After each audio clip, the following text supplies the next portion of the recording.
전세가율 50% 붕괴. 전세 8억에 매매가 15억인 시대. 지금 전세로 들어가야 할까요? 아니면 빚을 내서라도 매매해야 할까요? 이번 영상에서는 2025년 하반기 전세와 매매 선택 전략에 대하여 심층적으로 알아보는 시간을 갖겠습니다. 오늘 다룰 내용은 현재 전세와 매매 시장의 실제 상황 분석, 자금 규모별 전세와 매매의 손익계산, 그리고 개인 상황에 따른 최적 선택 가이드입니다. 이 영상을 끝까지 시청하시면 본인의 자금 상황과 미래 계획에 맞는 최적의 주거 선택을 할 수 있고 3년 후 자산 변화를 정확히 예측하여 현명한 결정을 내릴 수 있습니다. 시작하기 전에 저희 채널을 응원하는 마음으로 구독 버튼을 눌러주시면 큰 힘이 되겠습니다. 늘 감사합니다. 먼저 현재 전세와 매매 시장의 실제 상황에 대하여 알아보겠습니다. 첫째는 서울 주요 지역별 전세가율 현황입니다. 2025년 9월 현재 서울의 전세가율은 역대 최저 수준을 기록하고 있습니다. 강남구의 평균 전세가율은 52%로 매매가 30억 원인 아파트의 전세가가 15억 6천만 원 수준입니다. 대치동 레미안대치 팰리스 84제곱미터의 경우 매매가 29억 원, 전세가 15억 원으로 전세가율이 51.7%입니다. 압구정 현대아파트는 매매가 34억 원, 전세가 17억 원으로 정확히 50%입니다. 서초구는 더 낮아서 평균 48%를 기록하고 있습니다. 반포 아크로리버파크는 매매가 41억 원에 전세가 19억 5천만 원으로 47.6%, 서초 레미안은 매매가 24억 원에 전세가 11억 5천만 원으로 47.9%입니다. 송파구는 상대적으로 높은 편이지만 여전히 55% 수준입니다.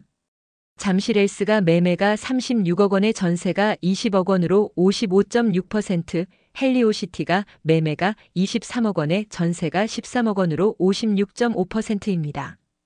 강북 지역은 상대적으로 전세 가율이 높지만 그래도 60%대입니다.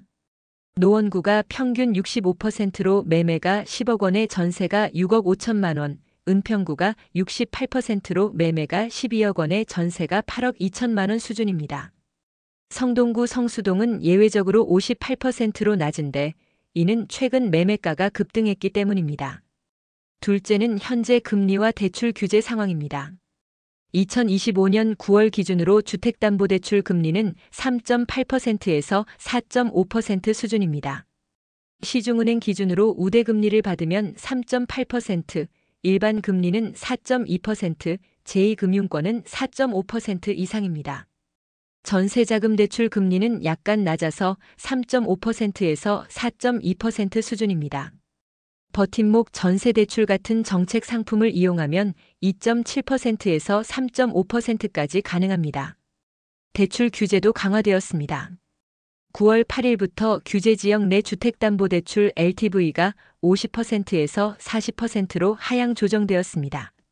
전세대출 한도도 수도권과 규제지역은 2억 원으로 일원화되었습니다. 또한 주택 매매임 대사업자의 경우 수도권과 규제지역 내 주택을 담보로 한 대출이 원칙적으로 금지됩니다. DSR 규제도 여전히 적용되어 연소득의 40%를 넘는 원리금 상환은 어렵습니다.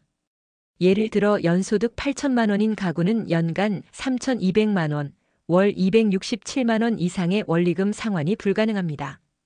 다음은 구체적인 자금 규모별 손익 계산에 대하여 알아보겠습니다. 첫째는 10억 원 자금 보유 시 선택 시나리오입니다. 10억 원의 자금을 가진 A씨의 경우를 살펴보겠습니다.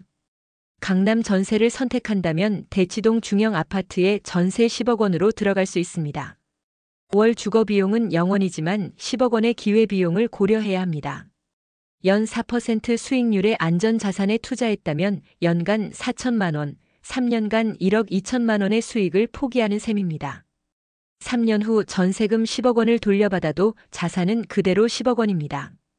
반면 은평구에서 12억 원짜리 아파트를 매매한다면 어떨까요? 자기자금 10억 원에 대출 2억 원을 받아 매수합니다. 월 이자는 4.2% 기준으로 70만 원, 연간 840만 원입니다. 3년간 총 이자는 2,520만 원입니다. 만약 집값이 연 10% 상승한다면 3년 후 15억 9,720만 원이 되어 3억 9,720만 원의 평가액이 발생합니다. 대출이자를 제외한 실질 수익은 3억 7,200만 원으로 투자 수익률은 37.2%가 됩니다. 하지만 집값이 정체되거나 하락한다면 상황이 달라집니다. 집값이 3년간 변동이 없다면 2,520만 원의 이자만 손실로 남습니다. 집값이 10% 하락하면 1억 2천만 원 손실의 이자까지 더해 1억 4,520만 원의 손실이 발생합니다. 둘째는 5억 원 자금 보유 시 선택 전략입니다. 5억 원을 가진 B씨의 경우를 분석해 보겠습니다. 노원이나 은평에서 전세 5억 원으로 거주할 수 있습니다. 안정적이지만 자산 증식은 없습니다. 다만 전세보증보험에 가입하면 전세금 보호는 가능합니다. 매매를 선택한다면 노원에서 7억 원 아파트를 자기자금 5억 원, 대출 2억 원으로 매수할 수 있습니다. 5월 이자 70만 원을 부담하지만 집값이 연 7% 상승하면 3년 후 8억 5,750만 원이 되어 1억 5,750만 원의 평가액이 발생합니다. 이자 2,520만 원을 제외한 실질 수익은 1억 3,230만 원으로 26.46%의 수익률입니다. 더 공격적으로 투자한다면 전세 레버리지를 활용할 수 있습니다.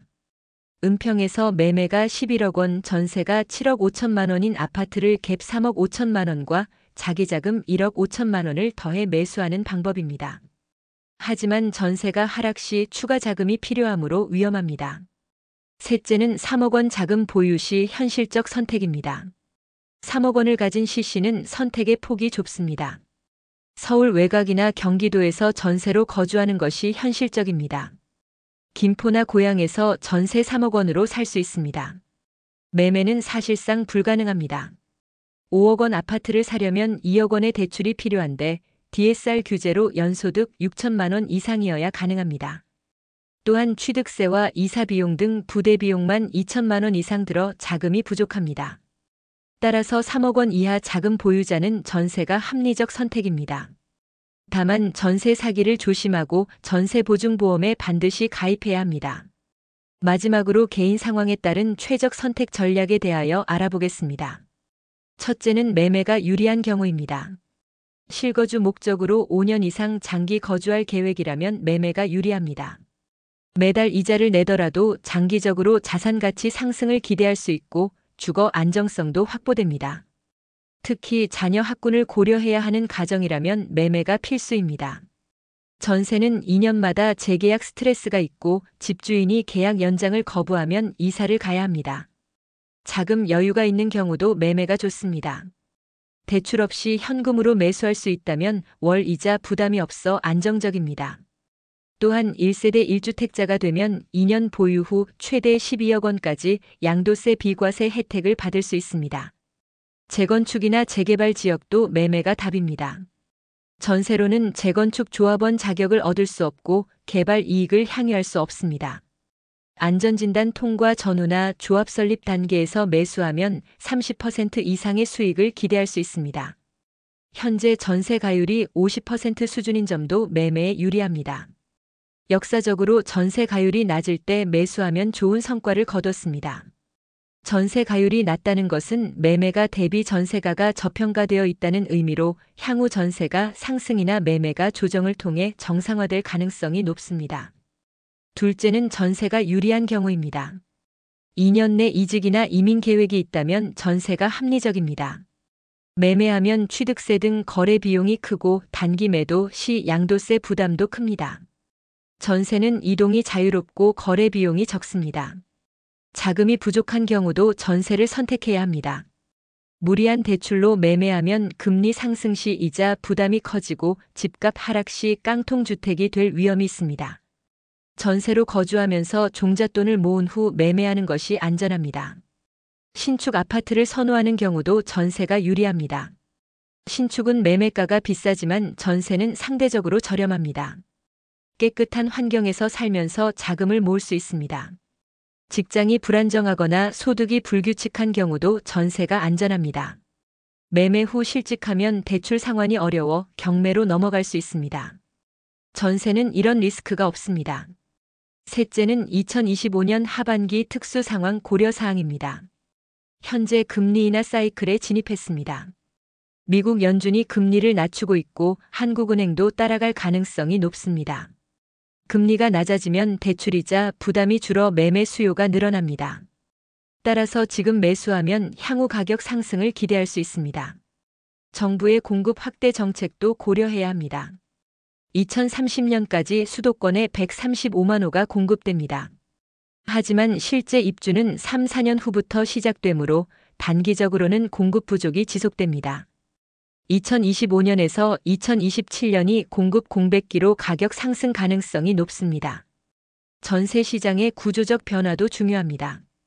전세의 월세 전환이 가속화되고 있습니다. 집주인들이 저금리 시대에 전세보다 월세를 선호하기 때문입니다.